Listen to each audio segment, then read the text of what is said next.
कोई शर्म नामी चीज़ नहीं रहेगी इनके अंदर। इंतहाई बेशरम हो चुके हैं, और बेशरम इस लिहाज से कि आदमी घर में बैठा हुआ है और उसके ऊपर 780 जो मैक्सिमम दहशत गर्दी की दफात हैं वो उसको लगा के और उसको पर्चे में FIR में शामिल किया जा रहा है। दूसरी बात यह है कि मैं ये कहता हूँ कि इस मुल्क में दो कानून हैं। एक कानून है गरीब के लिए, एक कानून है अमीर के लिए।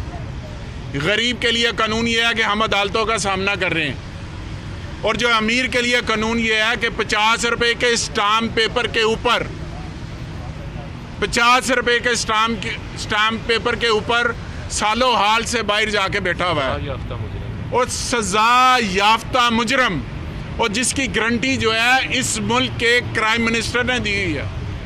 एक आम आदमी अगर किसी बंदे की गारंटी दे और उसके बाद वो बंदा अगर दाएं बाएं हो जाए तो पुलिस उसके घर का दरवाज़ा के हर चीज़ उठा के ले आती है।